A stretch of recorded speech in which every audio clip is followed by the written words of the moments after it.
ngerigas di mana aranjeun ningali neuleuh kanyataan Gusti Allah mere ka hamba-hamba ka manusia-manusia maya sauna sakumaha kahayangna dibere bari netepan kana maksiat terus tapi dibere curcor maksiat terus tapi terus bae kamahmuran ditambah-tambah ku Gusti Allah eta teh fa inna madzalika istidrajun minhu eta teh istidraj ti Gusti Allah baik secara keseluruhan ku urang kasaksian ku ari di negara urang maupun perorangan si eta teh jamabok jajudi tapi pan dibere bae padahal mah jazinah bae istidraj moal kebal deui dalekeun ku ari aya lurah jual beli 2 kali 3 kali terus bae pamajikanna ge leuwih ti 4 5 genep terus bae ya cak jaraja teu naon teu salah teu naon moal kebal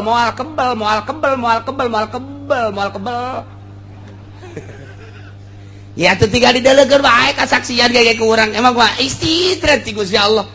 lainnya anak nu belah kamar ieu ge contoh geus loba jasa contoh lurah nu ngaringkuk ku ari geus teu daya teu upaya jangan buadeg jasa ku ari eta moal kebal lain lurah bae kabeh jeung imam mamumna jeung mamumna moal kebal mun teu gegeran istighfar sia-sia ngade ngamakmum ka dinya di calo-calo moal kebal dalekeun geus rarang sadang calo nu ti heula ge ku ari boga teu boga sapeda kempes-kempes acan jaloba jasa kamari ieu mah mobilna nu mewah nu herang teh anu nyana tuh bangunan anu agreng teh anu nyana ku ari anggeus lamun salah sing ada teh lamun salah aduh mantan camat anu baheulana istimewa jasa kerja di camat tanggung buadeg jasa nu teu bisa ditanya ku rakyatna ku ari geus kolot tang ringkuk bae imah saaya-aya kendaraan teu gablek paeh geus teu bisa teu boga naon ibadah teu jaloba jasa camat teu kudu dicerok teu kudu diomongkeun ku kula teu kudu nya nyaraho mamang ge leuwih nyaho malah mah jadulur mah amang pan camatna ge je teu jaloba jasa eta teh istidraj sing hade tah eta keur nyaritakeun batur ku ari sing hade ka diri urang aing besi di istidraj bae lamun dibere kokocoran ku Gusti Allah harta loba jasa kemudian ieu aingna teu ibadah istidraj berarti lamun urangna ibadah di kocoran nah ieu mah pangbubungah ti Gusti Allah nah nu mantak sing hade loba jasa berarti nu ku urang kadeuleu istidraj ti Gusti Allah teh mantak sing hade cekasan nyaritakeun wallahi ma ahadun minan nas basatallahu lahu fid dunya falam yakhaf ayakuna qad mukira lahu fiha illa kana qad naqasa amaluhu ajaza ra'yu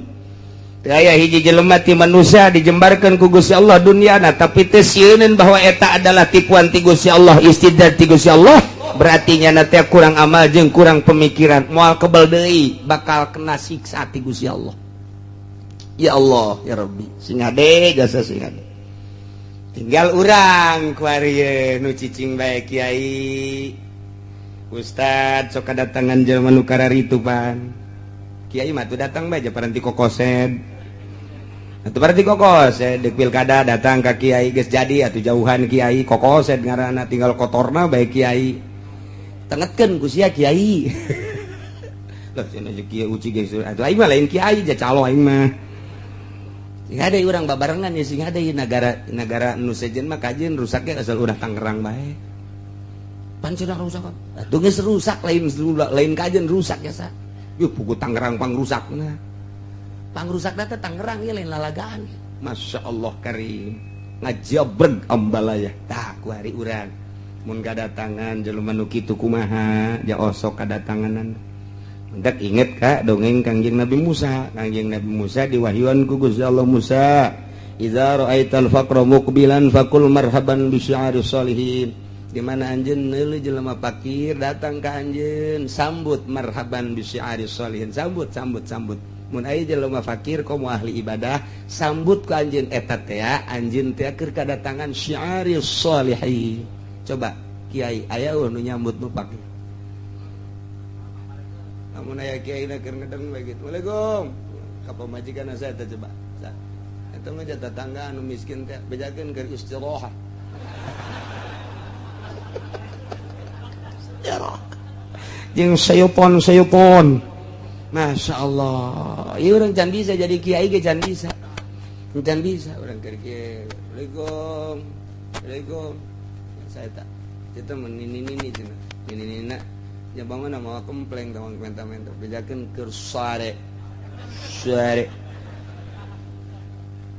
dan bisa jadi kiai itu bisa nyambut Assalamualaikum ke anakna coba deuleu sa jadi eta mah cenah bangunna santri sekolah apa berak rada kolot kanyohan santri sa calanana panjang sampingna kaluhur oh Cianjur ya kajian kukumaha ge Cianjur ya bae kajian kukumaha ge naik naon nih kadinya na bu kesangan bah tidak istirahat bae lagi ditegor sih aku Gusti Allah ditegor jauh orang dititana ge kuduna marhaban bi syi'aris sholihin mun aya nu kos kitu masyaallah marhaban ya ahlallah marhaban tanggep urang kebeban ceget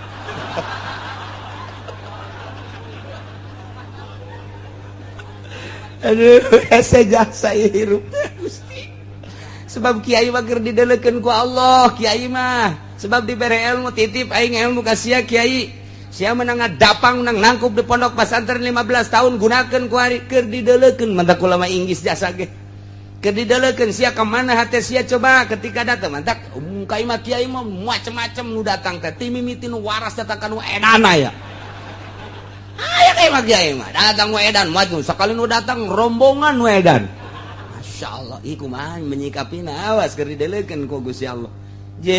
mangkumaha eta teh utusan Allah nek dikumahakeun ieu tah eta datang timiti nu susah kuduna mah marhaban marhaban sambut duh nu miskin mah datang cari gitu cai nginumna gelek lek oh kurang kene tambah sakanu pelayana santri geus eueuh deui cenah teh mah cai sumur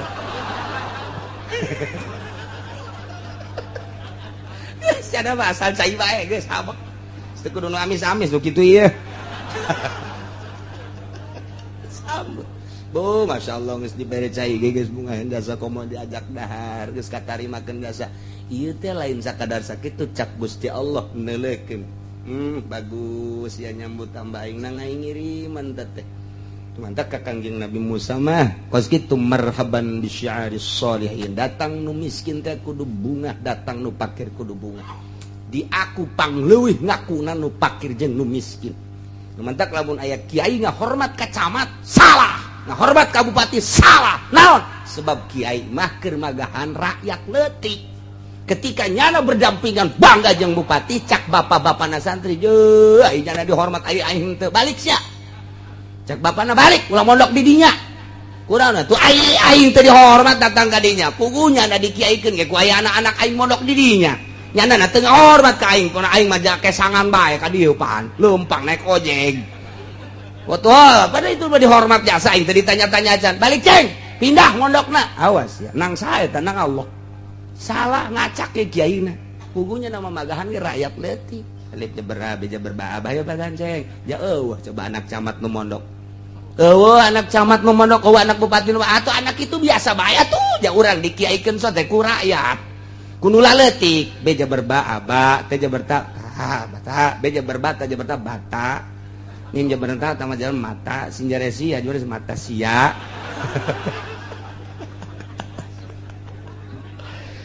nah kuari Musa wa idza ra'aital ghaniya muqbilan ilaika faqul zambun ujjilat uqubatu di mana aya nu datang ka anjeun jelema sugih menghadap ka anjeun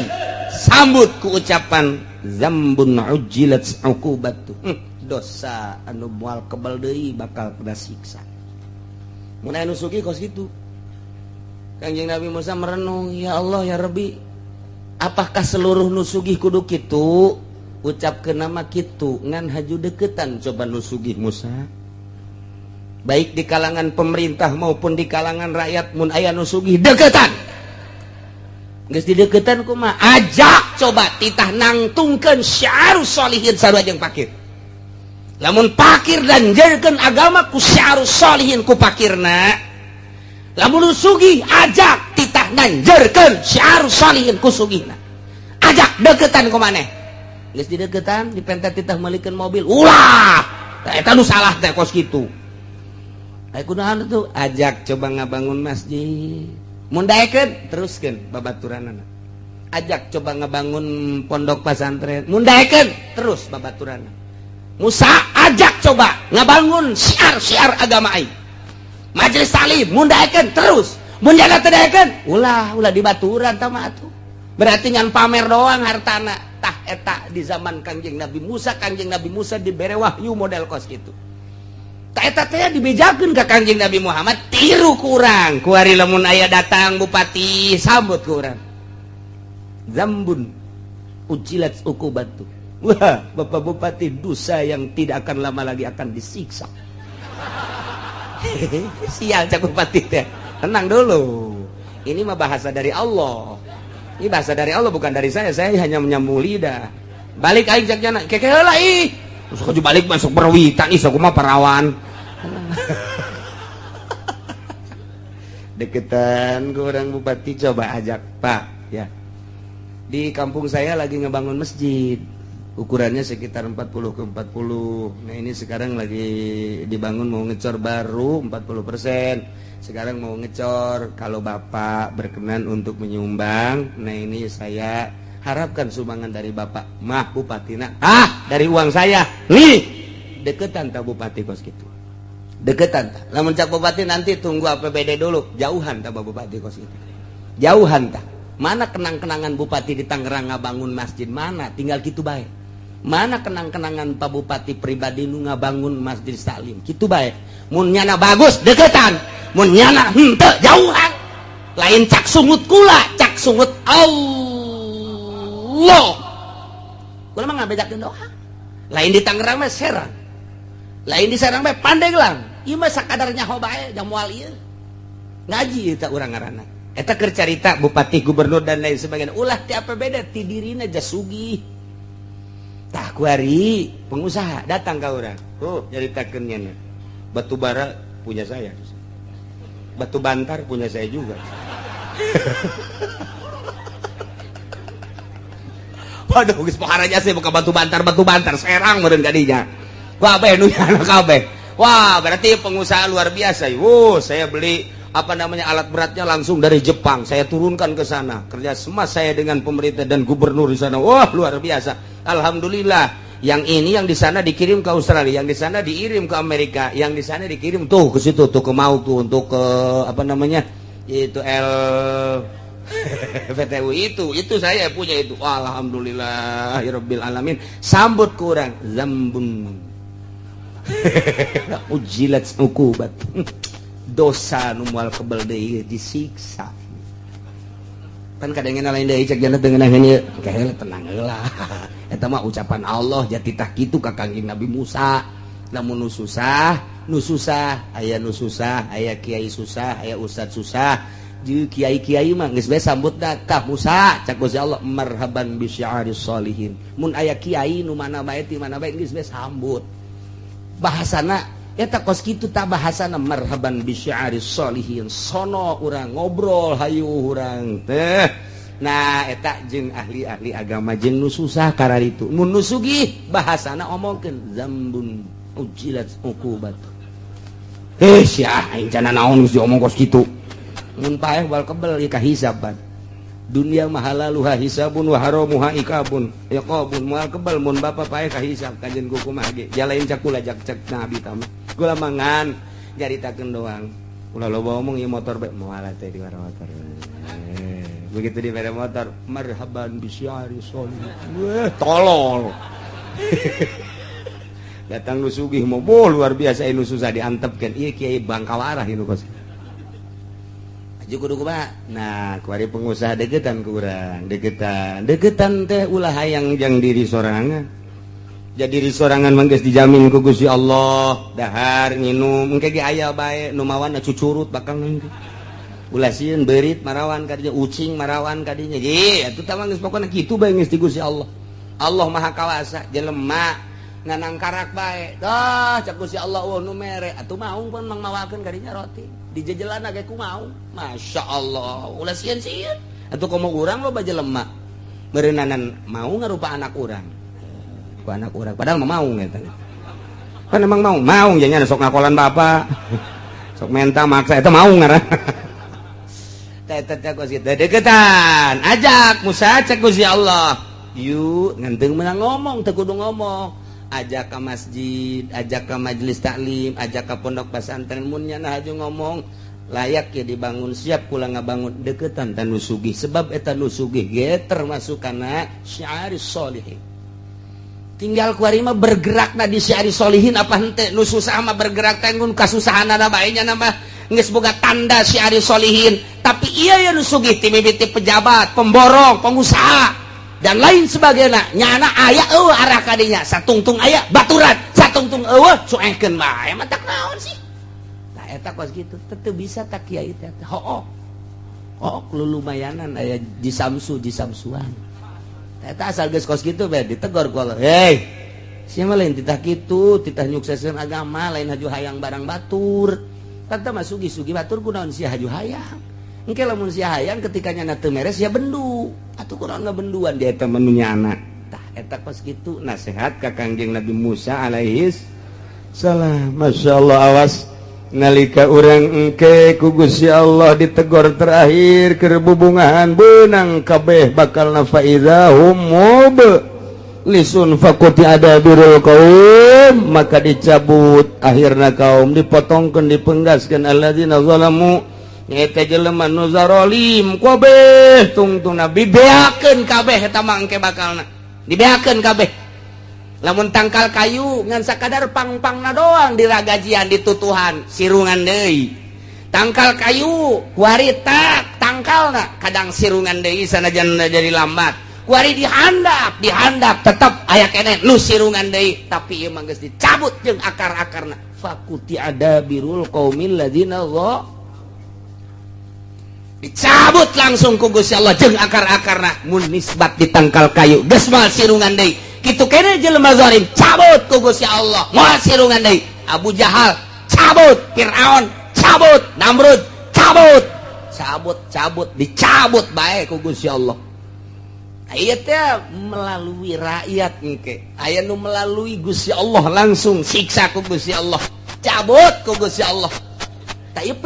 pencabutan kitu teh kadeleuna mah melalui tangan masyarakat hakikat ti Gusti Allah mun geus teu bisa ku kitu langsung ku Gusti Allah tsunamikeun deui gempakeun deui cabut ku Gusti Allah contoh nu bara heulang geus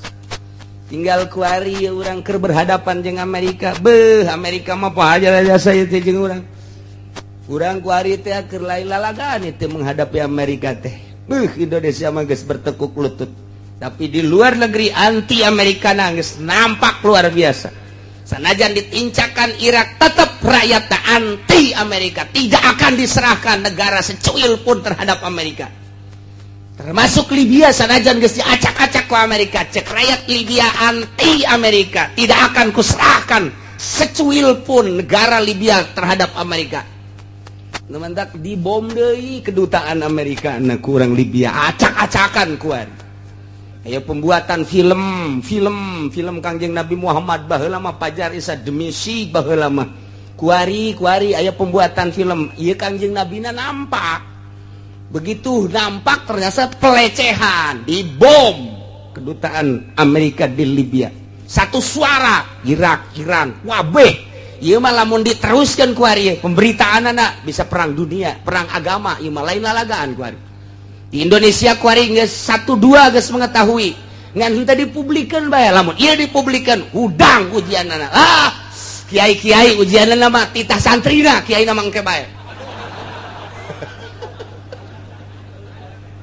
ya Allah ya Rabbi dunia geus hudang ge lain lalagaan ieu mah lamun geus pelecehan terhadap Kangjeng Nabi saha nu teu hudang saha nu teu marudah pangheulana marudah nu kamari ieu perang jeung Belanda aki-aki umur 90 tahun geus kieu bae nya mah aing mah teu perang ge tereh bae ieu jagana teh ye ulah disangka lamun geus pelecehan ka Kangjeng Nabi urang ya Nabi salam alaika ya Rasul salam alaika kuali dilecekeun mun teu hudang nu mabok ke ujianan hudang sial meureun teh Amerika Amerika na lurah paltogeun habak dia eta kepanjangan tangan Amerika ieu mah lain lalagaan ieu mah geus dibom kuari geus diarahkeun deui pembomanana ke kedutaan Amerika nu aya di salah satu negara mal dicaritakeun ku kula kuari geus acak-acakan nu paehna opat anu rumah sakitna Ambalaya kedutaan Amerika di Libya dibom make roket emang kumaha gitu tah ieu kuari keur ka Indonesia keur ngome janggot SBY tenang ye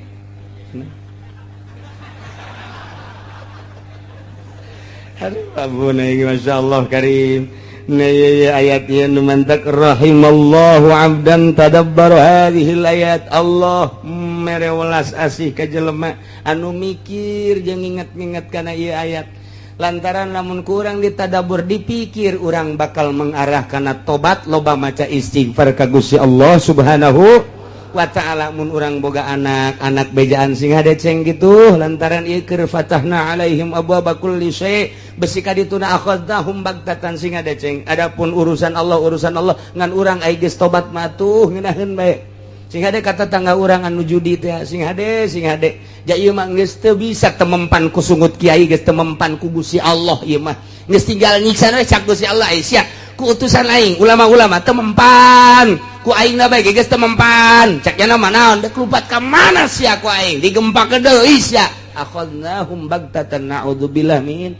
mantak geus bae lah batur mah teu ngadarengikeun urang bae nu ngadenge lobakeun urang istighfar ka Gusti Allah Subhanahu wa ta'ala salurkeun fasilitas nu aya di urang pake syiar agama Allah Subhanahu wa ta'ala nu dibere ilmu tanjirkeun melalui ilmu nu bere tanaga tanjirkeun melalui tanaga nu dibere wawasan tanjirkeun agama melalui wawasan nu dibere wilayah tanjirkeun agama melalui wilayah anu dibere harta tanjirkeun agama melalui harta eta fasilitas pamere Allah jang ibadah ka Gusti Allah Subhanahu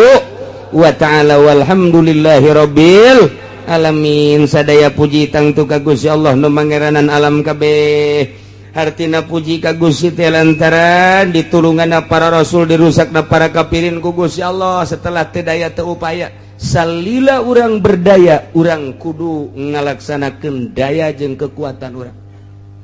kerahkeun daya jeung kekuatan urang untuk melawan musuh-musuh Allah ketika urang teu berdaya tetapi urang teh geus terjepit jasa doa ka Gusti Allah Allah maha uninga ke Allah anu nurunkeun adab langsung sakaligus kitu bae geus hese-hese kuari di Jakarta atau pemilihan gubernur teh geus mulai kafir coba eta teh kumaha sagoreng-gorengna ai muslim pan rada deres pas bagus-bagus kafir pan musuh walan tardo angkal yahudu walan nasor hatta tatabi'a millatahu ngaran kafir mah musuh bae sajahat-jahatna nu muslim lantaran eta mah maksiat ngaranna ta eta pan geus mulai diduet-duetkeun ku sekarang itu eta kakara hiji encan ka negara ka daerah-daerah nu seje geus jeung calon-calon ge nu bararagus deui ieu mah tinggal fatahna alaihim abwaaba kulli syai kadituna akhadnahum bag naudzubillah min zalik geus teu daya teu upaya engke bakal aya bantuan Allah Subhanahu wa ta'ala deuleu dina alam tara kaifa fa'ala rabbuka bi bil fil ashabul fil geus teu daya teu upaya nu ngajagaan Baitullah serahkeun kudu ngajagaan aja nu Gusti abdi mangan sakadar ngurusan abdi bae jeung ngurusan onta abdi atuh ai Baitullah mah nu Gusti mangga jat teges-teges takawasa teh ya turun pan burung ababil kitu bae urang mah tah ieu selalu kitu jeung kitu ngan teu meunang kitu bae memehna tetep kudu berupaya urang ngelawan sekuat tenaga ketika nyana aksi nyeun seserang-serangan atau nyana aya aksi pelecehan-pelecehan seperti film dan lain sebagainya ya otomatis nu mentak urang kuari encan kukumaha di luar negeri banggeus pohara memehna tetep urang ngadoakeun ka ahli-ahli Allah saagama urang nu aya di luar negeri baik di Libya di Irak di Iran kitu di Saudi Arabia Yaman dan lain sebagainya Timur Tengah saagama atau di urang kabehan seagama urang ngadoa mudah-mudahan diberi kekuatan ku Gusti Allah Subhanahu wa ta'ala diberi istiqomahan ku Gusti Allah Subhanahu wa ta'ala sehingga tetap agama Allah tetap jaya agama Allah tetap luhur melalui ahli-ahli Allah Subhanahu wa ta'ala bi barakati ummil Quran al-Fatihah salam gol idza ra'aitumullaha ta'ala yu'til ibad ma yasha'una ala ma'asihim fa inna madzalik istidrajun minhu lahu. Ngeri gasa di mana aranjeun ningali neuleuh kanyataan Gusti Allah mere ka hamba-hamba ka manusia-manusia maya sauna sakumaha kahayangna dibere bari netepan kana maksiat. Maksiat terus tapi dibere curcor. Maksiat terus tapi terus bae kamahmuran ditambah-tambah ku Gusti Allah. Eta teh fa inna madzalika istidrajun minhu. Eta teh istidraj di Gusti Allah. Baik secara keseluruhan ku urang kasaksian ku ari di negara urang maupun perorangan si eta teh jamabok jajudi tapi pan dibere bae padahal mah jazinah bae istidraj moal kebal deui deleukeun ku ari aya lurah jual beli 2 kali 3 kali terus bae pamajikanna ge leuwih ti 4 5 genep terus bae ya cak jada jateuna naon teu salah teu naon moal kebal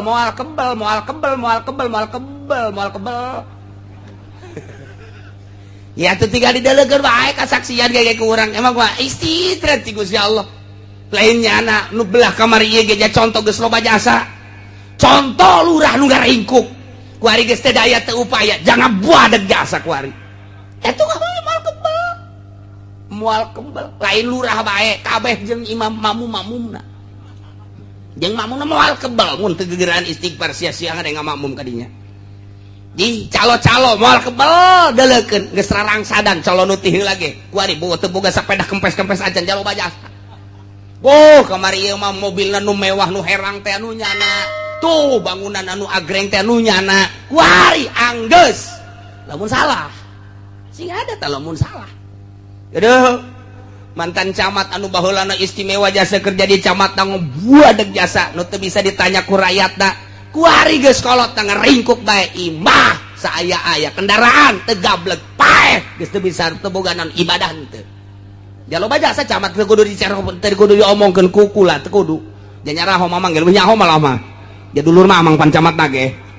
teu jaloba jasa eta teh istidraj sing hade tah eta keur nyaritakeun batur ku ari sing hade ka diri urang oh aing besi di istidraj bae lamun dibere kokocoran ku Gusti Allah harta loba jasa kemudian ieu aingna teu ibadah istidraj berarti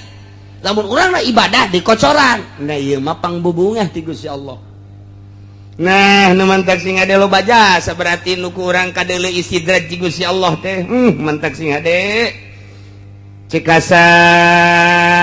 nyaritakeun wallahi ma ahadun minan nas basatallahu lahu fid dunya falam yakhaf ayakuna qad mukira lahu fiha illa kana qad naqasa amaluhu ajaza ra'yu teu aya hiji jelema ti manusia dijembarkeun ku Gusti Allah dunyana tapi teu sieun bahwa eta adalah tipuan ti Gusti Allah istidraj ti Gusti Allah berarti nya teh kurang amal jeung kurang pemikiran moal kebal deui bakal kena siksa ti Gusti Allah. Ya Allah ya Rabbi sing hade jasa sing hade tinggal urang ku ari nu cicing bae kiai ustad sok kadatangan jelema nu kararitu pan kiai mah tuh datang bae paranti kokosed atuh paranti kokosed deuk pilkada datang ka kiai geus jadi atuh jauhan kiai kokosed ngaranna tinggal kotorna bae kiai tengetkeun ku sia kiai lah cenah kiai uci geus atuh aing mah lain kiai ja calo aing mah sing ada urang babarengan ya sing ada negara nu sejen mah kajian rusaknya asal udah Tangerang bae pan cenah rusak atuh geus rusak lain kajian rusak ya sa yuh pugu Tangerang pangrusakna pangrusakna teh Tangerang ieu lain lalagaan Masya Allah karim ngajabreg ambalaya tah ku hari urang mun kadatangan jelema nu kitu kumaha ja osok kadatanganan hendak inget kak dongeng Kangjeng Nabi Musa diwahyuan ku Gusti Allah Musa idza ra'aital faqra muqbilan faqul marhaban bi syi'ari sholihin di mana anjeun neuleuh jelema fakir datang ka anjeun sambut marhaban bi syi'ari sholihin sambut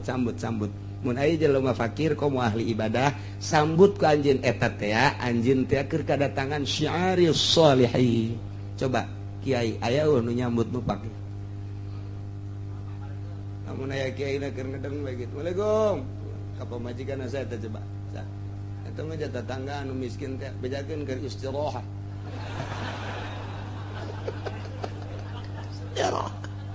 Jeung sayupon. Masya Allah. Ieu urang can bisa jadi kiai ge can bisa. Can bisa urang keur kiai. Waalaikumsalam. Saya tak. Itu ini cenah. Ini nya bangun mau kempleng tawang menta-menta bejakeun keur suare. Jangan bisa jadi kiai. Teu bisa nyambut. Waalaikumsalam. Ka anakna coba deuleu sa. Jadi eta mah cenah bangunna santri. Geus kolot apa berat rada kolot. Kanyohan santri sa. Calanana panjang, sampingna kaluhur. Oh, Cianjur ya kajian kukumaha ge. Cianjur ya bae kajian kukumaha ge. Naik naon nih kadinya na? Bu, kesangan, Bah. Tidak istirahat bae lagi. Ditegor sih aku Gusti Allah. Ditegor. Jauh orang dititana ge kuduna marhaban bi syi'aris sholihin mun aya nu kos kitu. Masyaallah. Marhaban ya ahlallah, marhaban tangkep urang teman-teman cegek.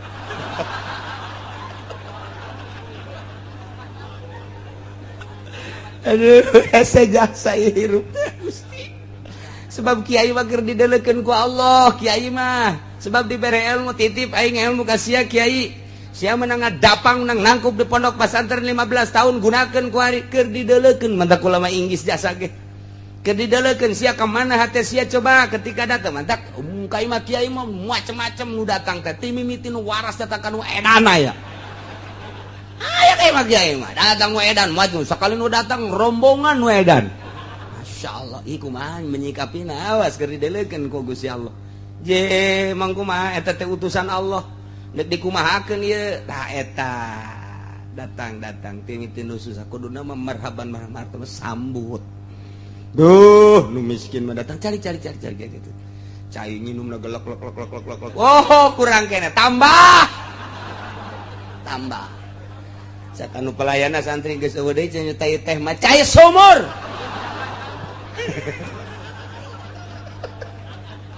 Sada mah asal cai bae geus habak. Teu kudu nu amis-amis nu kitu ieu. Sambut. Bu, masyaallah geus dibere cai ge geus bunga jasa komo diajak dahar, geus katarimakeun jasa. Ieu teh lain sakadar sakitu cak Gusti Allah neuleukeun. Bagus ya nyambut tambah aing nang aing ngiriman teh. Mantap ka Kangjeng Nabi Musa mah kos kitu marhaban bi syi'aris sholihin. Datang nu miskin teh kudu bunga, datang nu pakir kudu bunga. Di aku pangleuwih ngakuna nu pakir jeung nu miskin. Mantak lamun aya kiai ngahormat ka camat salah, ngahormat ka bupati salah. Naon? Sebab kiai mah keur magahan rakyat leutik. Ketika nyana berdampingan bangga jeung bupati cak bapak-bapana santri je ai nyana dihormat ai aing teu balik sia. Cak bapana balik ulah mondok di dinya. Kunaon atuh ai aing teu dihormat datang ka dinya. Pugunya na dikiaikeun ge ku aya anak-anak aing mondok di dinya. Nyana na teu ngahormat ka aing, kuna aing mah kesangan bae ka dieu pan, leumpang naik ojek. Betul, pada itu mah dihormat jasa aing teh ditanya-tanya-can. Balik ceng, pindah mondokna. Awas ya, nang sae teh nang Allah. Salah ngacak ke kiaina. Pugunya nama magahan ge rakyat leutik. Lip jaber baabah ya pasan ceng. Ya eueuh coba anak camat nu mondok. Eueuh anak camat nu mondok, eueuh anak bupati nu atuh anak itu biasa bae atuh, ja urang dikiaikeun so teh ku rakyat. Kunula leutik beja berba teh jaberta bata beja berba teh jaberta bata nim jaberta tama jalan mata sinjaresi ajuris mata sia.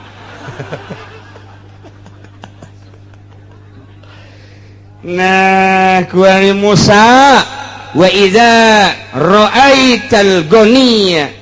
muqbilan ilaika faqul lambun ujilat uqubatuh. Di mana aya nu datang ka anjeun jelema sugih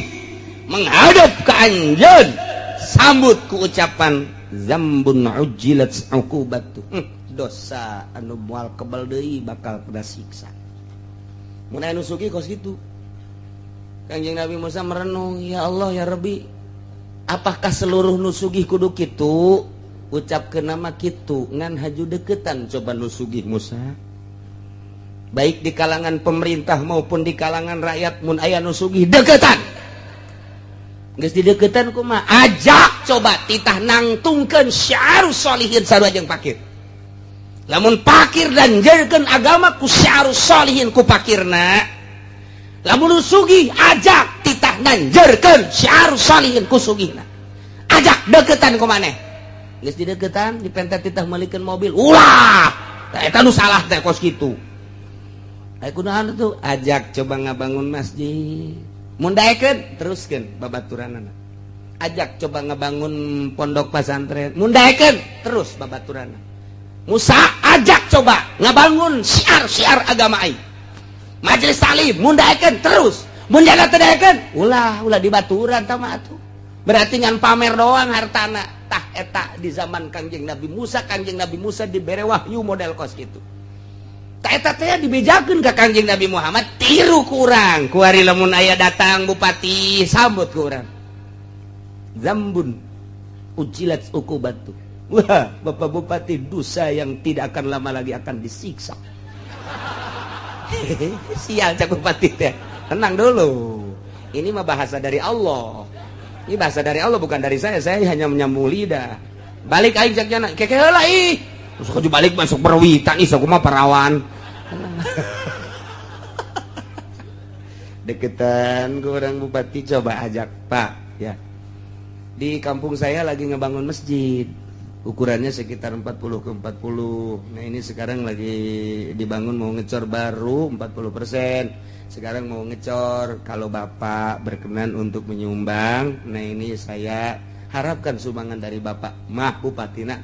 dari uang saya nih deketan tak Bupati kos gitu deketan tak lamun cak Bupati nanti tunggu APBD dulu jauhan tak Bupati kos gitu jauhan tak mana kenang-kenangan Bupati di Tangerang ngabangun masjid mana tinggal gitu baik mana kenang-kenangan Pak Bupati pribadi nu ngabangun masjid taklim kitu bae mun nyana bagus deketan mun nyana henteu jauhan lain cak sungut kula cak sungut Allah kula mah ngabejakeun doa lain di Tangerang mah Serang lain di Serang mah Pandeglang ieu mah sakadarnya bae jam moal ieu ngaji eta urang ngaranna eta keur carita bupati gubernur dan lain sebagainya ulah ti APBD ti dirina jasugih tah kuari pengusaha datang ka urang nyaritakeun nya batu bara punya saya batu bantar punya saya juga waduh geus paharanya saya buka batu bantar Serang meureun kadinya kabeh nu nyana kabeh wah berarti pengusaha luar biasa saya beli alat beratnya langsung dari Jepang saya turunkan ke sana kerja sama saya dengan pemerintah dan gubernur di sana wah luar biasa alhamdulillah yang ini yang di sana dikirim ke Australia yang di sana dikirim ke Amerika yang di sana dikirim tuh ke situ tuh ke Maluku untuk ke itu VTU itu saya punya itu alhamdulillahirabbil alamin sambut kurang zambun ujilat ukubat dosa nu moal kebel deui disiksa kan kadangnya lain deui cek jana teu ngeunaheun ieu kaheula tenang heula eta mah ucapan Allah jati tah kitu ka Kangjeng Nabi Musa lamun nu susah aya nu susah aya kiai susah aya ustad susah jeung kiai-kiai mah geus bae sambut da ka Musa cak Gusti Allah marhaban bi syi'aris sholihin mun aya kiai nu mana bae ti mana bae geus bae sambut bahasana eta kos kitu tak bahasana marhaban bi syi'aris sholihin sono urang ngobrol hayu urang teh nah eta jeung ahli-ahli agama jeung nu susah kararitu mun nu sugih bahasana omongkeun zambun ujilat uqubat sia aing cenah naon geus diomong kos kitu mun paeh bal kebel ieu kahisaban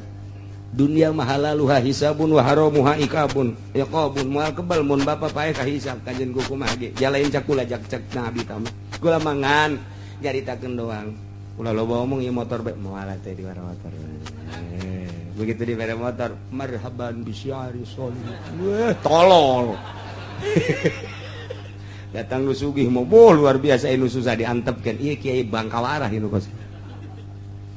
aja kudu kumaha nah kuari pengusaha deketan ku urang deketan teh ulah hayang jang diri sorangan jadi diri sorangan mah geus dijamin ku Gusti Allah dahar nginum engke ge aya bae nu mawan cucurut bakal nanti ulah sieun beurit marawan ka dinya ucing marawan ka dinya ye atuh tah mah geus pokona kitu bae geus ti Gusti Allah Allah Maha Kawasa jelema nganang karak bae dah cek Gusti Allah nu mere atuh mau pun mang mawakeun kadinya roti dijejelan ge ku mau Masya Allah ulah sieun-sieun atuh komo urang loba jelema beureunanan mau ngarupa anak urang ku anak urang padahal mah mau eta kan emang mau janya sok ngakolan bapak sok menta maksa eta mau ngaran teh Gusti deketan ajak Musa cek Gusti Allah yuk ngenteng menang ngomong teu kudu ngomong ajak ke masjid, ajak ke majelis taklim, ajak ke pondok pesantren mun nya nah aju ngomong layak ya dibangun siap kula ngabangun deketan tan nusugih sebab eta nusugih ge termasuk kana syiaris sholihin. Tinggal kuari mah bergerak na di syiaris sholihin apa henteu nu susah mah bergerak teh ngun kasusahanana bae nya mah geus boga tanda syiaris sholihin tapi ieu ya nusugih ti mimiti pejabat, pemborong, pengusaha dan lain sebagainya nyana aya arah kadinya satungtung aya baturan satungtung cuengkeun bae mah tak naon sih nah eta kos gitu teu bisa tak kiai teh hook lulumayanan aya di samsuan eta asal geus kos gitu bae ditegor ku Allah hei sia mah lain titah kitu titah nyukseskeun agama lain haju hayang barang batur tanta mah sugi-sugi batur kunaon sia haju hayang engke lamun sia hayang ketika nyana teu meres ya bendu atuh kunaon ngabenduan dia eta menunya anak tah eta pas kitu nasihat ka Kangjeng Nabi Musa alaihi salam masyaallah awas nalika urang engke ku Gusti Allah ditegor terakhir keur bubungahan beunang kabeh bakalna faidahum mub lisun fakuti adabirul qaum maka dicabut akhirna kaum dipotongkeun dipenggaskeun alladzina zalamu eta jelema nu zarolim kabeh tungtung nabi beakeun kabeh eta mah engke bakalna dibeakeun kabeh lamun tangkal kayu ngan sakadar pang-pangna doang diragajian ditutuhan sirungan deui tangkal kayu kuari tak tangkalna kadang sirungan deui sanajan jadi lambat kuari dihandap tetep aya keneh nu sirungan deui tapi ieu mah geus dicabut jeung akar-akarna fakuti adabirul qaumil ladzina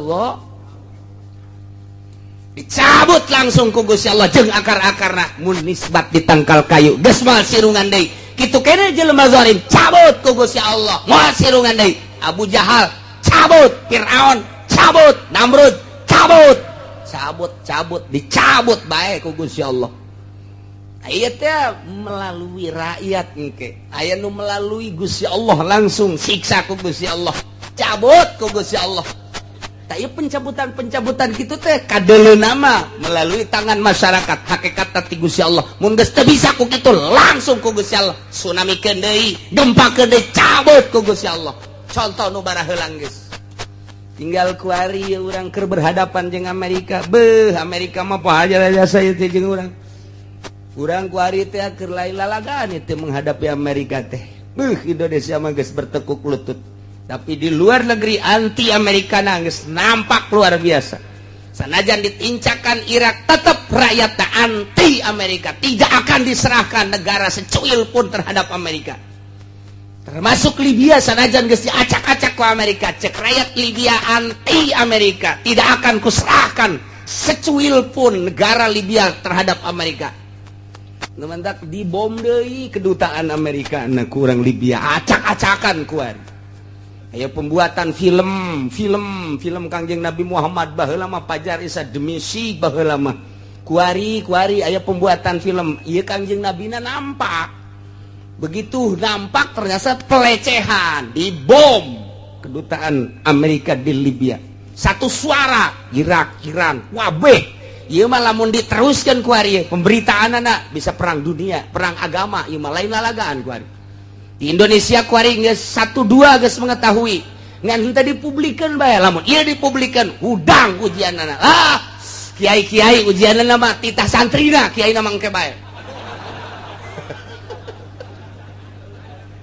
ya Allah ya Rabbi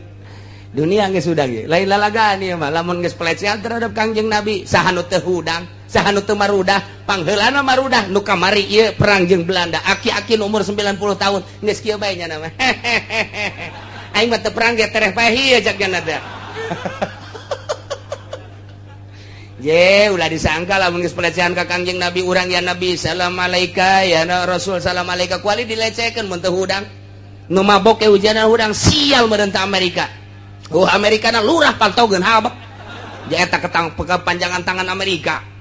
Ieu mah lain lalagaan ieu mah. Geus dibom, kuari geus diarahkeun deui pembomanana ke kedutaan Amerika nu aya di salah satu negara. Mal dicaritakeun ku kula. Kuari geus acak-acakan nu paehna opat anu rumah sakitna Ambalaya, kedutaan Amerika di Libya dibom make roket. Emang kumaha gitu. Tah ieu kuari keur ka Indonesia, keur ngome janggot SBY. Tenang ye.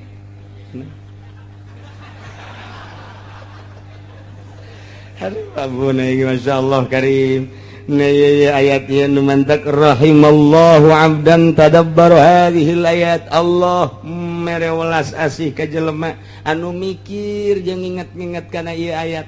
Lantaran lamun kurang ditadabur dipikir urang bakal mengarah kana tobat loba maca istighfar ka Gusti Allah Subhanahu wa ta'ala. Mun urang boga anak bejaan sing hadeceng gitu lantaran ieu keur fatahna alaihim abwaaba kulli syai' besi ka dituna akhadnahum bagtatan sing hadeceng. Adapun urusan Allah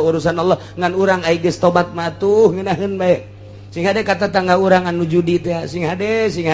ja ieu mah geus teu bisa temempan ku sungut kiai geus temempan ku Gusti Allah ieu mah geus tinggal nyiksa we cak Gusti Allah sia ku utusan aing ulama-ulama temempan ku aingna bae geus temempan cak nya mah naon deuk lupat ka mana sia ku aing digempakeun deui sia akhadnahum bagtatan naudzubillah min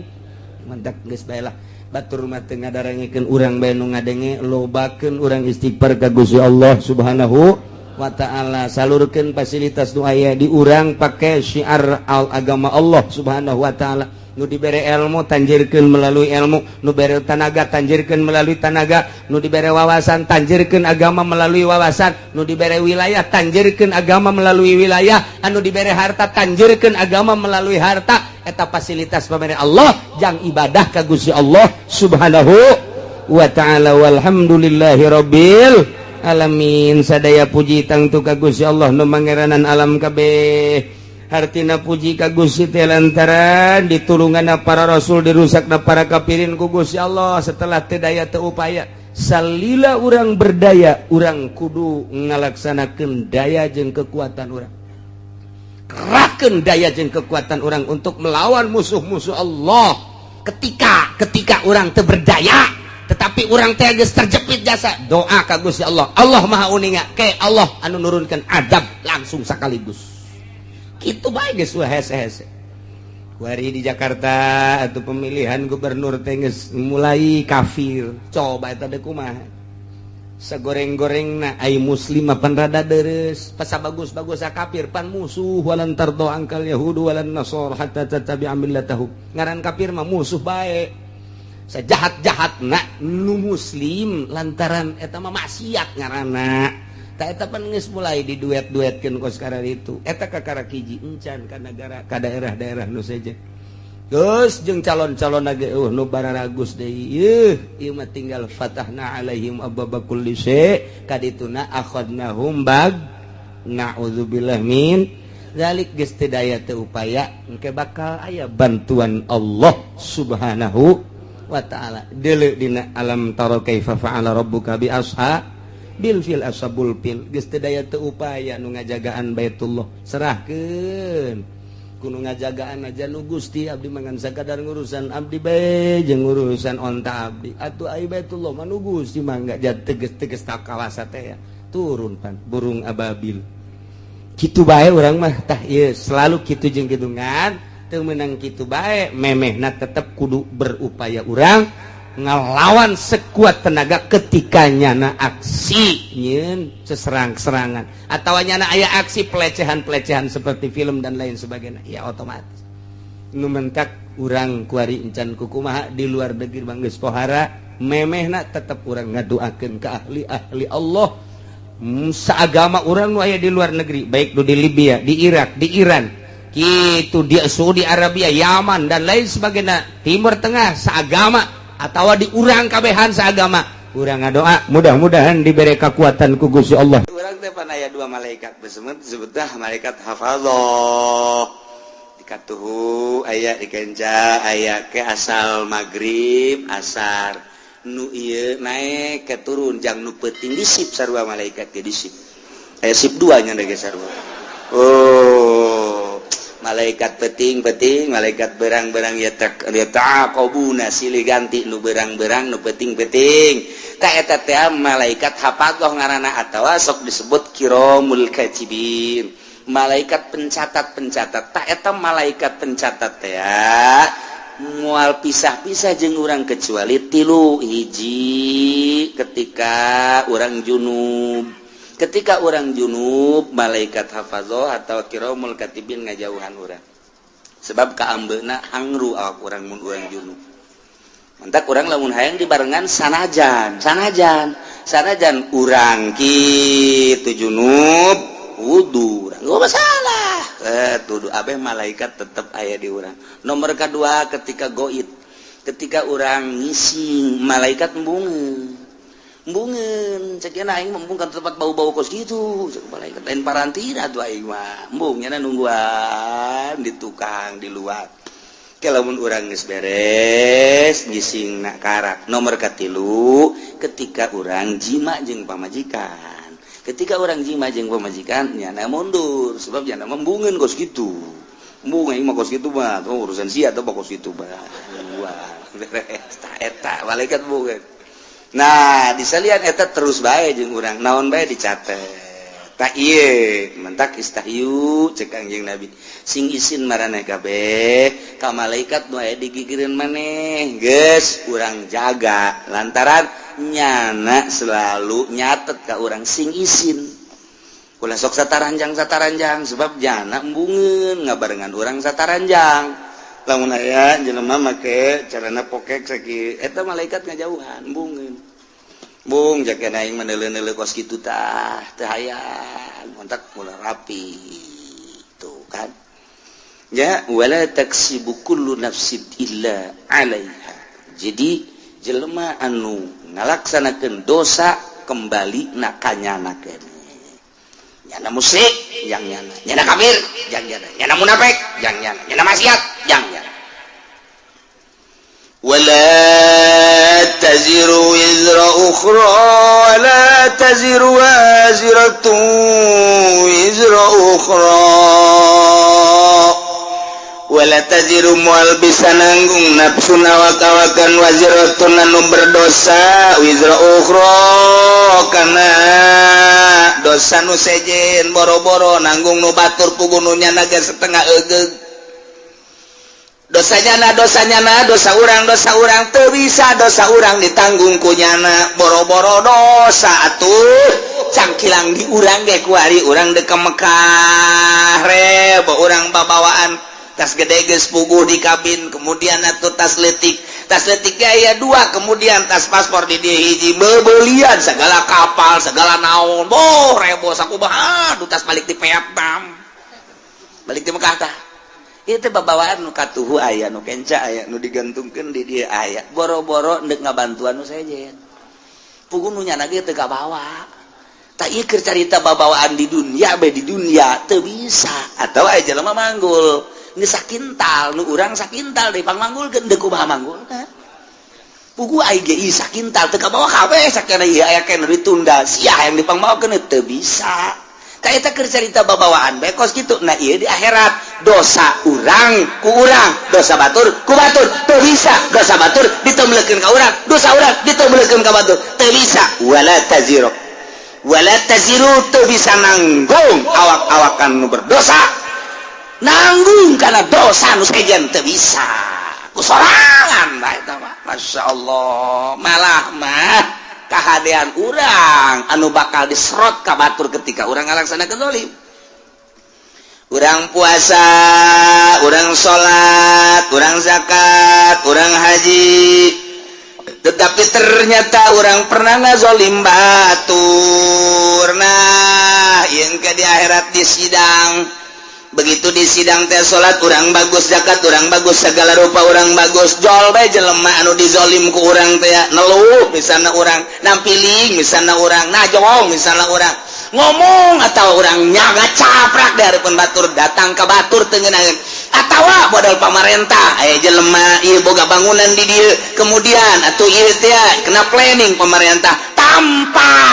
diganti gaet bae pemerintah zalim ngaranna eta kan zalim nu kitu ngaranna kata orang boga taneuh kemudian dicokot ku batur tah ieu tah zalim ngaranna urangna puasa urangna salat urangna zakat tapi aya taneuh batur dicokot ku urang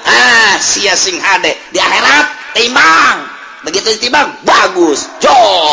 jelema malaikat ya kumaha eta amalna bagus alhamdulillah bagus ieu tinggal ka sorga bae deuleu buku nu hijina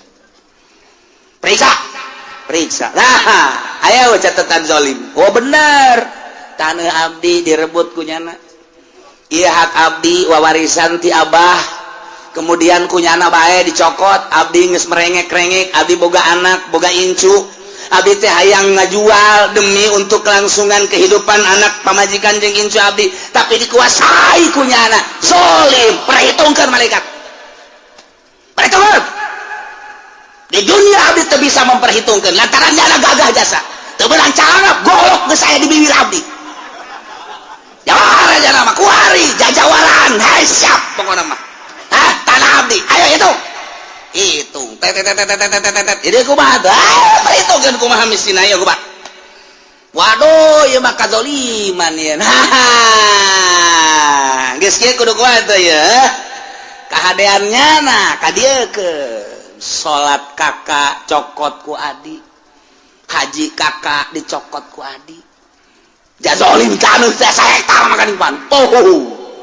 kali 5 juta pan semeterna beuh pohar jasa di mana 5 juta lah ngomong lah 5 juta baheulana tuh kan wah dicokotan kabeh tinggal kakana bae atuh beak ieu mah beak itu kabeh bahkan cek malaikat kabeh ieu kahadean geus dibikeun ka dieu masih kurang keneh nah lamun kurang keneh kos kitu kagorengan abdi teu beuleuh ka nyana kabagusan gajaran kakak cokot ka adi yeuh kagorengan adi lantaran kurang kene ieu bae ya naon kitu ngaranna dosa-dosa adi bikeun ka nyana geur mah dicokot kahadeanana diteumleuhan ku dosa muflis ngaranna cek Kangjeng Nabi manil muflis nu muflis mah engke nu datang di akhirat gajaranana dibikeun ka nu ngazolim dah naon kitu era dosa nu zalim dibikeun ka nyana geus tinggal nyana nu ka neraka tinggal ieu bae ngeunaheun si adina ai surat dadah kakak sorga tinggal kakana bae ngeuleujeng ka neraka tah eta mun carita jeung kakak carita jeung tatangga carita jeung dulu mantap ngeunaheun urang mah lamun kos kitu aya nu dicokot ku batur asal bisa mawana bae di akhirat sia ku aing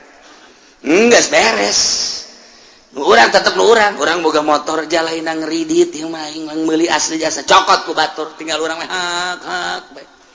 laporan ka polisi engkena bakalna waduh leungit embe kudu bayar ku sapi mah bakalna polisi di Indonesia mah kos kitu leungit embe urang bayar ku sapi malah geus aing ngomong ka kiai bae geus ka kiai ge atuh sapira kiai lah nyaho manjur nyaho teu doana geus beres geus bae tu ngenenangkeun pikiran bae geus dah geus mah kuang ge bae di akhirat nah engke di akhirat timbang malaikat poswan saya mana poswan saya hilang jam 3 tidak ada emang jam 3 jam 2 mah main bola keneh kula neuleuh si emang nonton main bola jam 3 beureun pamalinganna milu jeung kula main bola eta cak jeung kumaha ge milu nonton ya poswan hendak lompat ka mana ayat catatanana di mana berdasarkan laporan malaikat kiramul katibin malaikat hafadzah nu malingna ieu aya catatanana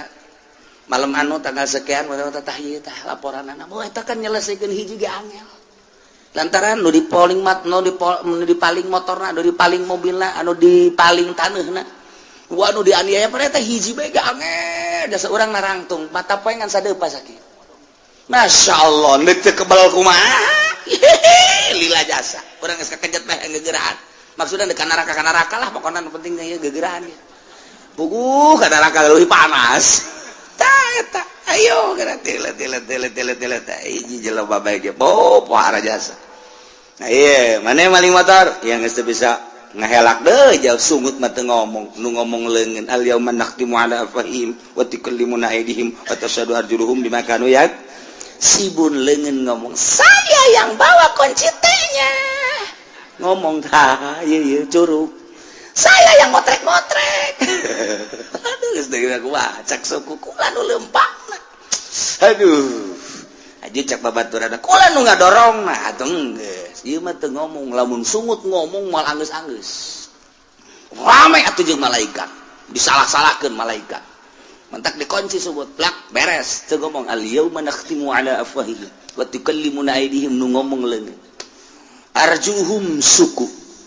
wabeh bima kanu yaksibu naon nu kunyana dipigawe ngomong kabeh ya Allah. Nah iyalah wala taziru wazratu wizra ukhra summa ila rabbikum marji'ukum bakal babalik kabeh ke pangeran fayunabbiukum bima kuntum fihi takhtalifun Allah bakal ngabejer beaskeun ngajelaskeun kana naon nu ku aranjeun dipermasalahkeun diperdebatkeun kitu ikhtilafkeun dipacentraungkeun cak Yahudi pangeran teh Uzair cak Nasrani pangeran teh Isa ibnullah Tritunggal cek Sinto pangeran teh panon pa ieu bima kanu yaktalifun bila kuntum fi taktalifun nu kuarina diperbeda-perbedakeun dibeda-bedakeun diperdebatkeun tentang pangeran cek ieu Uzair cek ieu Isa cek ieu Maryam cek ieu kitu panon poe cek ieu mah batu cek ieu mah kayu engke bakal kanyahoan penjelasan langsung ti Gusti Allah ketika urang babalik ka Gusti Allah urang mah kuari alhamdulillahirabbil alamin nyana pas ini tentang pangeran di hadapan Allah engke urang ditanya sia teh pas ini kunaon nah, urang seri bae tidak ada yang perlu dipasinikeun apa itu pas ini cak malaikat ya pas ini ada bus ini ada pas ini saya tenang-tenang aja kula mah cak malaikat kon teu pas ini henteu kula mah aslina kula mah marji'ukum fayunabbiukum bima kuntum fihi takhtalifun abdi mah memang geus ka Allah tuh nu pasini mah anu mangeranan ka Uzair ibnullah nu mangeranan ka Isa ruhullah nu mangeranan ka Maryam anak Allah anak awin ta Allah anu mangeranan ka panon poe anu mangeranan ka batu ka kayu ka makhluk tah eta anu bakal dibejakeun ku Gusti Allah nu dipasinikeun salah eta teh nu asli mah Allahu akbar Allah alladzi khalaqas samawati wal abdi mangeranan ka Allah oh tenang urang mata urang neuleun nu pasini engke di akhirat teh urang mah tenang we kalem aja kana si Rudin sama bangun tenang amat tenang kolot tenang dek naon tuh di pasinikeun itu batur keur pasini kula menungguan lawang sorga dibuka wah aki-aki sombong sih aja tuh kuari mah sombong ya wayahna cek senang kuari mah sombong ge cek jadi sih mah aki-aki anu sok ai jumah na isuk-isuk teh gawe sih maki gawe naon teh mah ka Allah pangeran Allah kuari nu bogana Allah anu ngetaratur ka segala rupa Allah ye sagedeung deui ieu deuk bawa ka sorga ku Allah aduh aing henteu hanjaka teu kosia we ki ye kuari si hanjaka baheula masih aing hayang ngabonceng Gusti teh dibawa pan kuari kakara kerasa Gusti ya engke bakal yang jadi aki-aki anu nurut teh anu jumana isuk bae jumana setengah 12 tapi setengah 12 kayak lumayan kene sih endog-endog bae menang wa huwa alladzi ja'alakum khalaifal ardi wa rafa'a ba'dakum fawqa ba'din darajat wa huwa aitadimma wa huwa rabbu kulli syai Allah teh anu mangeranan kana seluruh perkara tambah deui wa huwa Allah teh anu allazi ja'alakum ngajadikeun karanjeun kabeh khalaifal ardi khalifah di muka bumi pemimpin di muka bumi raja-raja di muka bumi nang Allah kade urang mangan sakadar ngalaksanakeun doang kuari urang moal kebel deui bakal ngalaksanakeun pemilihan khalifah khalifah tenang Allah geus aya catatanana ti Gusti Allah. Mentek bahasa nage ka Kangjeng Nabi Daud, ya Daud inna ja'alnakum khalifah.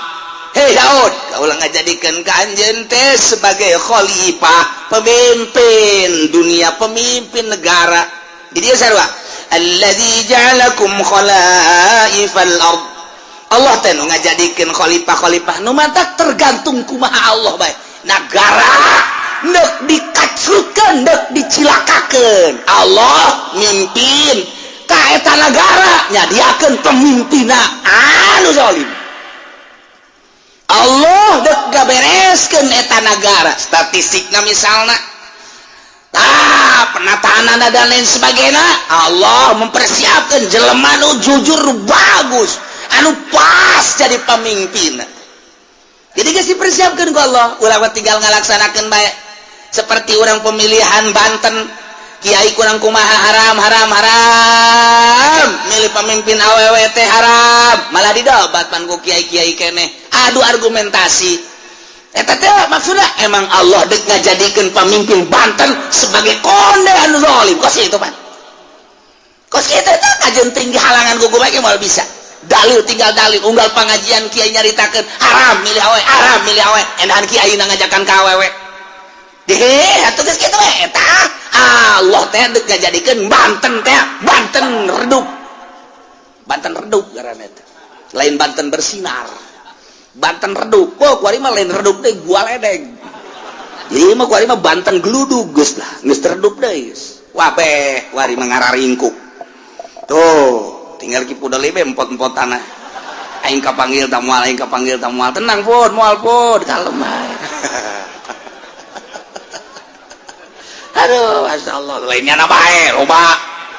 Tuh kan, yes eta. Asal ku Allah dek dijadikeun pemimpin kos kitu, cak Kangjeng Nabi ke kos kitu. Di mana Allah hendak menghendaki satu negara bagus, Allah bakal munculkan pemimpin nu bagus. Ketika Allah menghendaki negara itu kacrut, Allah bakal nyadiakeun pemimpinan nu kacrut. Jeung dikahayu-hayukeun ge teu bisa bae, dihayu-hayukeun ge titah ngabagusan teu bisa bae. Geus ka dieu bae belokna. Eta teh nang Allah lain menang urang, siganang urang milih rakyat, ngajenengkeun rakyat, jadilah manehna siganang rakyat, hakikat nama menang Allah. Dina itu surat itu dicaritakeun inna ja'alnakum khalaif. Nah, ieu ge sarua khalifah, ieu ge sarua wa rafa'na kitu ngaranna wa huwal ladzi ja'alakum khalaifal ard. Allah teh ngajadikeun karanjeun kabeh kana pamimpin-pamimpin bumi di mana bae ge kudu aya pamimpin aja ngurus negara. Negara urang teh ieu teh geus sabaraha persen dibawaan bae ku Amerika ka ditu, urang mah ngan sakadar hampasna doang. Urang mun nyaritakeun kos kitu begitu geluna ka Amerika, tolol amat goblok amat atuh ta Amerika. Lantaran kakayaan bumi pertiwi urang teh kunaon kunyana dibawaan bae, ketika ku urang diarahkeun ulah nuturkeun Amerika tuh yuk urang ka dieu ieu kanu lurus uang teh Amerika tetep bae. Ketika pemilihanana hese bae, berarti Allah endek ngajadikeun negara urang ambruk. Tinggal pilih bae, dek diambrukeun dek dihenteukeun terserah, suara rakyat suara Tuhan. Iyalah bahasa ahli filsafat. Artinya Allah menghendaki melalui suara rakyat, terserah rakyat dek milih ka mana, dek dibenerkeun negara dek henteu. Berbagai argumentasi jeung hujah, adu argumentasi. Tapi awas sing hade, dek ka mana arahna? Dek ka mana arahna sing hade? Nah ieu negara urang. Ieu teh perlu pemimpin. Allah bakal ngajadikeun diserahkeun ka urang pemilihanana, walaupun hakikatna memenang Allah. Wa huwallazi ja'alakum khalaifal ard. Allah nu ngajadikeun khalifah. Apakah Prabowo nu bakal jadi, apakah ieu teh Jokowi nu bakal jadi, apakah memang jurig salian ti eta nu bakal jadi? Teu jawaban urang teh dua nu keur adu kekuatan nama sanu nyaho ke aya jurig muncul, oh bae aya calingan. Teu jaho urang. Urang lamun anu pro Prabowo ngaistimewakeun Prabowo, dalilna loba. Urang anu milih Jokowi, pro Jokowi, dalilna loba. Hese kos kitu mah lantaran ngarasa boga kepentingan Cina kabeh ka Jokowi, lantaran nyana mah kepentinganana hana semet beuteung doang. Nyana teu memiliki negara Indonesia, aing mah penting mah hirup beuteung aing jembluk beres. Jemluk bahasa Cina teh jemluk. Penting betul aing jemluk ya nama. Sok Cina mah cicing di mana baik apa memilikinya na bahwa ieu negaranya henteu nya nama. Henteu nya nama. Urang dek nuturkeun kos kitu silakan. Tah, ayo argumentasi nu ieu mah memiliki negara. Tah, tapi kan hese di kitu-kitu masyarakat mah boga pilihan aing pan usaha. Lamun henteu bergaining jeung Cina ke bakal kumaha? Pilih bae geus ka dieu ambruk berarti. Aing mah milih ka dieu bae lah lantaran aing mah anu terserah tah amruk ge henteu na nganu jelas mah kabeh ge nu geus ka dieu hese di ka dieu keuna nu geus ka dieu hese di ka dieu keuna lantaran boga kepentingan masing-masing geus dibere acuanana ke tetep bae lebih mengarah kepentingan. Oh kuari bae gitu. Ayo partai Islam nu ngadukung ka dieu pan eta teh meureunana boga kepentingan henteu saluluguna dukung kitu henteu. NU ngadukung ka dieu aya kepentingan kajeun kumaha ge. Aya kepentingan kajeun kumaha ge. Jadi berarti kahijab. Anu ngadukung ka dieu aya kepentingan kahijab. Tapi kepentingan ieu lah anu ku urang dek dibersihan teh dina ilmu thariqah mah mun dek ibadah carita mun dek ibadah satungtung aya kepentingan di luar Allah cilaka eta teh nu hese ge nu mentak ditanya Tuan Syabdul Qadir Tuan anu istimewa si kumaha ibadah istirahatkeun abdi pugu geus istirahat awak mah gampang tondo istirahat mata sare coli geus terlalu loba ngadengekeun kitu suara-suara istirahatkeun ku urang bisa sare bisa ka gunung bisa ka leuweung awak lantaran terus-terusan bae urang bekerja capek istirahatkeun ku urang mungkin istirahat di puncak di Indonesia mah di Bali misalnya ka Singapura misal istirahat gampang tambah kos kitu mah cek Imam cek Tuan Syabdul Qadir haha istirahat kos kitu mah tama istirahat nihil. Nu hese kumaha Tuan? Nu hese mah ngaistirahatkeun pikiran. Pikiran diistirahatkeun tina gejolak dunia. Nu tadina dunia bergejolak dina pikiran urang, tina sepeda hayang motor, tina motor hayang mobil ge hayang sababaraha macam istirahatkeun geura kos kitu teh buka tunda di dieu. Indah ge. Urang tatadina yang boga jabatan ti dieu hayang ka dieu mun karyawan teh mah karyawan biasa hayang personal hayang tadi kitu wakil direktur jadi direktur istirahatkeun geula simpen di dieu segala rupa istirahatkeun urusan duniawi istirahatkeun ka Allah keun hiji kumaha carana Tuan carana gampang nuku urang diangan-angan nuku urang dipikir-pikir soal dunia eta teh fana rusak bakal ditinggalkeun urang bakal ninggalkeun dah imah nyana ninggalkeun urang ti heula wa imah urang ninggalkeun ti heula nu jelas mah kabeh ge rusak disebutna fana masa sih urang ngudag-ngudag nu rusak nu bakal ditinggalkeun maningat ge urang ngudag-ngudag adu bako pikiran urang kanu maha bako Allah subhanahu wa ta'ala awalun bilam tidak wa akhirun bilam tiasok lempengkeun geura ka Gusti Allah angan-angan piceun timpen di dina tah istirahat eta nu hese mah istirahat mata mah reup hees istirahat ceuli mah gampang malah istirahat mata mah bari ngaji ge loba toel guna sia ngaji istirahat teman nu kos kitu mah istirahat mata istirahat ceuli istirahat awak gampang cek Tuan Syabdul Qadir nu hese istirahat angan-angan jeung pikiran lamun eta geus bisa diistirahatkeun tek ketika aya naon aing keur istirahat di kos kitu ayalah tawaran jabatan teu aing keur istirahat aya tawaran awewe teu jore nanti aya ke harapannya eta tolol teu goblok istirahatnya setengah-setengah tahu istirahat kan Masya Allah kurang lamun geus bisa ngaistirahatkeun kos kitu mata hate ka Allah akhrij hubad dunya min qalbika fa inni la ajma'u hubbi wa hubad dunya fi qalbin wahid kaluarkeun geura hubud dunya dina hate lantaran cek Gusti Allah aing moal ngahijikeun hubud dunya jeung hubbu ka aing di hiji hate kaluarkeun nu mantap diibaratkeun ieu teh awak teh okos kitu naon ngaranna okos belantara teh urang leumpang ninggalkeun belantara srut geus ketinggalan ta dunia hiji harapan akhirat kuari urang aya di ranah akhirat ternyata ranah akhirat ke masih kena hijab kene tinggalkan tek kanyunieun akhirat geus ninggalkeun dunia ninggalkeun akhirat kuari urang kanu nyieun dunia jeung akhirat Allah mun geus kadinya indah jasa eueuh kabungahan kecuali bareng jeung Allah eueuh kasenangan kecuali bareng jeung Allah kieu bae sih kuari kieu urang lempah babarengan jeung nu boga pabrik egel waduh egle geus kuari mah egle geus urang babarengan jeung nu boga di pasir teh pabrik naon garang-garana Gajah Tunggal urang ka Jakarta ke Bandung bareng merasa bangga sebab naon ieu nu di sisi urang teh nu boga Gajah Tunggal dek ka restoran mana tinggal dek ka hotel mana tinggal dek hiburan nu mana tinggal daek sebab nyanalah nu sugih menanggulangi urang aya satu kebanggaan nu hayang bangga boy pohara jasa atau urang babarengan jeung nu boga lipo boh dunia san urang bae kabeh ngontrak aing doang pohara jasa eta keur carita dunia bae urang nu hobi jabatan gila jabatan bareng urang jeung bupati satu kebanggaan kiai nu babarengan jeung bupati teh ngarokona ge geus lain wah eta jenama overdosis eta overload eta aduh kabeh kadeuleun ku batur aing kiai keur bareng jeung bupati bangga jasa naek nyana jeung menteri dua ngarokon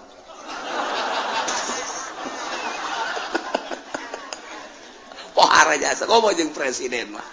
nyana lamun naik mobil jeung presiden SBY misalna hulu nonghol dek katabrak henteu pokona mah geus kitu bae eta mah satu kebanggaan atuh cak polisi ge we ieu geus make nguing-nguing ieu make patwal geus kudu kitu teu ya patwal mah aing mah kana kadal tolol teh macam we eta da satu kebanggaan turun teh jeung presiden eta dunia teh mah urang mah kuari bangga jeung nu nyieun langit bumi katutna jeung Allah masyaallah karim anu sugih papadana anu gagah papadana beunghar papadana anu sagala-galana tandingna kok teu bangga sih jeung Allah masyaallah mentak hanya wali-wali Allah lah anu seuri sorangan sebab ngarasa indah duaan jeung Allah senyum sorangan bunga jeung Allah batur mah boga mobil riweuh rusak kudu ka bengkel bensinan tetap sekinus Lexus tinggal Lexus baby band tinggal baby band mogok bae kajen kukuman tapi urang mah jeung Allah ketika babarengan jeung Allah geus teu kudu naik mobil Lexus baby band kanon gitu ngaran mobil-mobil mewah teu kudu hayang ka mana sia cak Allah teh abdi mah hayang ka Mekah hayang leumpang apa hayang ibarat kumaha Gusti Beton ngalengka bae itu tah dideukeukeun kan lawa eta Baitullah keur ngalengka jeung Allah mah babari jasa ya Allah mobil geus nilaian kapal nilaian naon sebab teu kudu ngabensolan teu kudu ngabensinan teu kudu ieu mah deukeut jasa dibere ilmu toy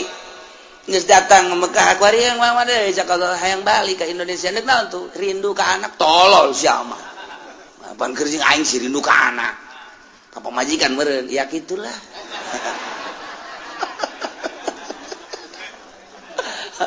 dek jalan mana tuh cek Allah teh seakan-akan gitu dek jalan luhur cara manuk dek jalan handap sapatala cara Syekh Mansur atawa dek jalan biasa bae darat nyangakeun we kumaha Gusti bae ajar darat batu perem deukeutkeun mobil teh leka tek datang perlu mobil oge teu kapal teu perlu jeung Allah bae lamun geus urang deket jeung Allah teh eta lelengkahan dek ka mana bae ge masyaallah karim tah mah gilir ge geus kudu make mobil gilir kana kolot kana ngora aduh mantep jasa geus cek nu kolot isi juri tah lain bagian di aing aya di aing ya keneh teh cek nu ngora kitu keneh ieu mah juri beureung kajen kukumaha ge janjana mah kadang aya kadang eueuh wah maka jangan kuku mah ge aya mbah jambrongan ieu mah cenah mah Ayo deket jeung Allah mah ngeunaheun jas. Masyaallah karim. Lamun tuan Abdul Qadir buka jeung muridna aya 40 di ditu aya ditu aya ditu aya ditu aya. Bisa kos kitu teh. Gusti bahasa gala-galana. Ya Allah, tinggal urang deket Allah. Deket jeung Allah miceunnan dunia tah. Nah, mata cek tadi ge istirahat mata gampang, istirahat ceuli gampang, istirahat awak mudah. Nihil tah kos kitu mah. Istirahat angan-angan jeung pikiran nu lain ka Allah istirahatkeun. Mun eta geus bisa mantep. Mantap, orang dakwah ka Gusti Allah. Ngajak melalui Al-Qur'an hadis. Ketika aya nu mawakeun proposal, tidak, saya sedang istirahat. Mabur sia ka ditu. Leutik. Istirahat ke. Aya nu mere mobil ti gubernur. Ayo, ieu mobil hadiah ti gubernur. Kok mere hadiah? Lantaran nyana geus karasa kadukung jeung kadoakeun. Aing istirahat tina pemberian ti pamarentah. Bawa ka ditu Gusti Allah. Teu hayang aing istirahatkeun kitu kitu. Karak pol ka Gusti Allah. Gimbir jelema, okos jelema tapi lain. Okos lain jelema tapi jelema. Sebenarnya saha sih nyananya? Eta istirahat di dokes gitu. Talamun urang geus bisa ka istirahat berutan Tuan Abdul Qadir, istirahat angan-angan, istirahat pemikiran selain Allah, karak cekas ujianna. Eueuh nanaon. Nah, balikan deui Allah teh allazi ja'alakum khalaifal ard. Anu ngajadikeun karanjeun kabeh di muka bumi sebagai khalifah, penggede, pemimpin raja-raja. Khalifu badukum ba'don fiha, ngagantian nu geus digantian. Aya ngagantian man badau berarti mimpinnya na. Sebagian kana sebagian deui wa rafa ba'dakum fawqa ba'din darajat. Jeung Gusti Allah teh anu ngangkat ke sebagian aranjeun fawqa ba'din di luhureun sebagian deui darajatin kana harta. Diangkat ku Gusti Allah teh darajat dan nu ieu diangkat, nu ieu diturunkeun, nu ieu diangkat, nu ieu diturunkeun deui nu mantap ku Gusti Allah teh dibere darajat.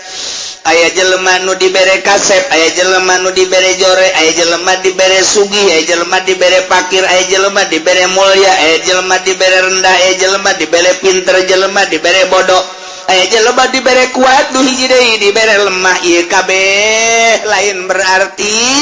nandakeun lemahna Allah. Justru Allah mere kos kitu teh horenganan liyabluwakum fima atakum. Maksudna Allah mere darajat sebahagian kana sebahagian deui teh ieu teh liyabluwakum, maksudna dicoba fima atakum nu dibikeun ku Gusti Allah ka anjeunna. Di dieu maksiat apa tuh? Zaid tadi nama susah. Agar susah manehanana terus dagang make boronjong, masih kene aktif ngaji, aktif sholat, bahkan jeung roatib-roatibna. Penting bada maghribna masih kene tadarus lantaran teu sibuk ku urusan dunia.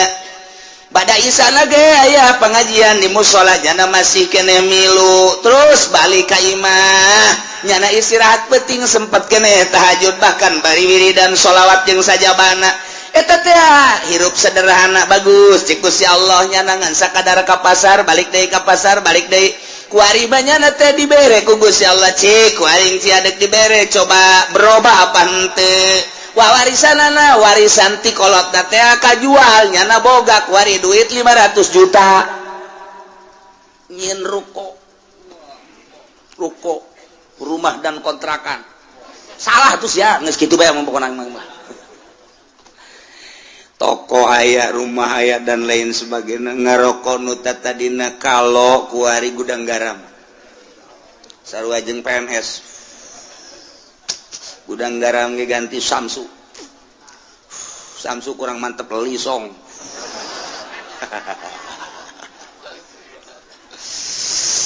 Atuh kuari mah bajuna geus sing ciripit lain deui kamari mah di bawah sederhana beuh kuari mah geus mantep jasa. Kuari mah mobil lagi Fortuner 500 juta tuh pohara jasa geus kajian ruko jeung boga mobilnya ngadean imah kotrek aya pohara jasa kekembangan di sisi mana segala rupa yang geus 500 juta ditanya geus dilok nembalan ku dah nanya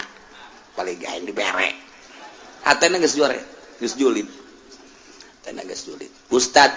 Pajaen ke mana bae pantai ulah ngomong atuh ngaji mah ngaji bae gua keur wani sapeker ngizin mesti tilok ngaji masalah nanya tilok ngaji malaikat anu sok nulisan tahajud geus istirahah kuari cek malaikat aing teu nulis tahajudnya anda ieu ka pasar geus ganti pan kuari geus henteu waduh Jumat adzan karak datang bahkan kadang-kadang di jalan kene kagok teu Jumat. Waduh, geus kuari mulai salat teu bergaul jeung nu leutik teu. Kuari mah masyaallah kan nelayan. Dahar ka Jati kan nelayan. Ditanya kok siapa ka Jati bae sih? Ngeunaheun aing pelayana pingpingna parutih. Nu di imah leteng hideung. Aduh, geus mulai geus. Kadang-kadang pan dipencetan gitu kan ngeunaheun urang mah dahar dipencetan gitu. Di imah bapak hayang cai baik nyokot bae sih kos begeleungeun engka dadengekeun asana kaceuli kuari wae geus jadi raja kuang-kuang berubah berarti tadi susah taat barang sugih asin maksiat berubah liyabluwakum masyaallah dicoba ku Gusti Allah kamari mah menggebu jasa ketika manehanana hayang dipilih jadi caleg andai kata kaula jadi caleg jalan ieu kukula diperjuangkeun ieulah sarana agama ieulah sarana pendidikan bakal diperjuangkeun ku ari jadi caleg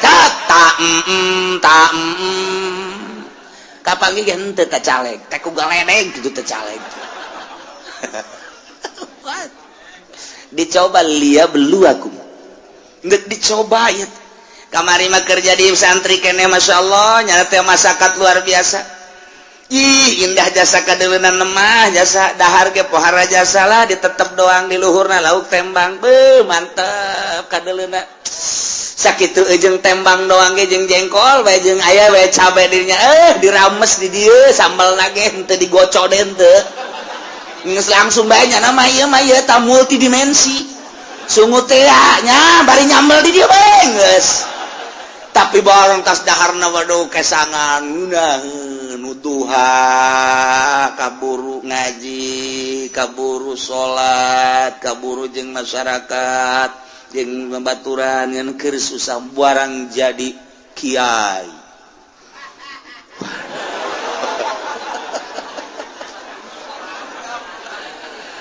tewauh jeung nu leutik masyaallah mun ngariung teu diberkatan marah aduh ieu jadi kiai mun dahar kudu loba bae deungeunna dan lain sebagainya wah cak Allah ditambahan predikat kiai kok jadi kos kieu jadi takabur endahan iring-iringan jeung camat jeung bupati teu puguh nu diperjuangkeunana iring-iringan nu kos karait liyabluwakum dicoba berbagai macam nu susah disugihkeun anu pinter anu bodoh dipinterkeun nu lain kiai dikiaikeun coba ta ieulah wa rafa'a ba'dakum fawqa ba'din darajat liyabluwakum fima atakum istiqomah henteu manehanana ketika istiqomah ngaji bae keur susah ngaji kesenang ngaji bae kemudian nyana teh keur pakir ngaji sore ngaji bae jeung jelema kitu-kitu bae istiqomah berarti ieu mantep ieu dicobana ku Gusti Allah toat bae dah keur teu boga mah pikiran zakat aing barang engget-engget ya ibadah kitu ngaran aya ta dunia zakat barang sugih jasa poho zakat liyabluwakum masyaallah mentak fluktuatif ku Gusti Allah teh naik turun kadang orang diberi susah kadang sugih keur perhatikeun ku Allah dicoba susah sia kos kitu ibadah sugih sia kos kitu ibadah kos kumaha coba yuk nah kuari sehat keur sehat sia pohara jasa keur gering coba kumaha keur sehat kumaha keur gering kumaha keur ai keur sehat tilok Allah-Allahan ai keur gering Allah-Allahan barangnya na berbaring di rumah sakit Allah Allah Allah eta sanu ngobrol bae awaskeun aing kaganggu zikir aing Allah Allah Allah ulah ngarobrol bae dinya kitu bejakeun aing keur zikir Allah Allah Allah cak anakna bah abah ieu keur sehat bae jatilok Allah Allah ulah loba ngomong atuh sia loba mah sia nyinggung ka aing goblok cak anak nangeunaan ngadenge apa ku ari mah keur muriang mah Allah-Allahan bae bah mendingan muriang banyak sia naonan ka emma ge bager ka emma abah ai keur sehat mah emma beak dicak-cak didangkak po dicarekan bae kula nu sedih nama barang muriang mah masih ka mana ulah kena ka mana gitu ampura tangeunaan sada kula abah mah mending ulah cager-cagernya dicoba ku Gusti Allah boh barang dek sehat teh rada sehat deh ku ari masih ka mana tuh cak lagi mending ulah cager abah mah dicoba eta ya Allah liab lu aku Masya Allah nah, supaya stabil keur susah keur senang keur sehat keur gering keur sugih keur fakir keur jadi rakyat keur jadi pejabat tetap ka Allah Masya Allah mantap biasa wa rafa'a ba'dakum fawqa ba'din darajat maksudnya liyabluwakum fi ma atakum awas inna rabbaka sari'ul iqab sanyanya pangeran anjeun kancang capat nyiksana bagi jelema nu berubah anu tadina ibadah jadi henteu atawa tadina teu ibadah leuwih radikal awas inna rabbaka sari'ul iqab gancang nyiksana cepat nyiksana kacepetanana lantaran diudang paeh siksa wa innahu laghafurur rahim sanyana Gusti Allah teh maha pisan ngahampura yakin aya laman di dinya gopurna segat mubalaghah yakin jasa Allah teh maha hampura jeung maha welas asih lantaran manehanna nama dipakai ibadah bae ka Gusti Allah susah teu bogana naon ibadah barang bogana naon hartana dipakai ibadah bae senang pakai ibadah kernya lemah ibadah bae kuat ibadah kerja di rakyat jadi ibadah kerja di pejabat jadi ibadah bae nah ibadah disadiakeun wa innahu laghafurur rahim jadi engke kadituna hasil cobaanana ku Gusti Allah anu taat bakal dibere ghafurur rahim surga anu maksiat bakal dibere sari'ul iqab hasil cobaan Allah bakal seperti itu tinggal urang ku ari nu dicobana baheula keur susah ku ari keur senang beda henteu aing ieu ketika aing baheula jadi rakyat ku ari jadi pejabat beda henteu ieu aing ieu ketika baheula jadi santri ku ari jadi kiai beda henteu aing ieu maksudnya kemantepan ka Gusti Allah na introspeksi dirilah lantaran naon bae anu dibere ku Gusti Allah ka urang sebagai cobaan ya lamun tamat cobaanana urang teh kitu nurut ka Gusti Allah taat bakal dibere ghafurur rahim lamun maksiat teh bakal diberena sari'ul iqab mudah-mudahan urang kabehan dibere sadar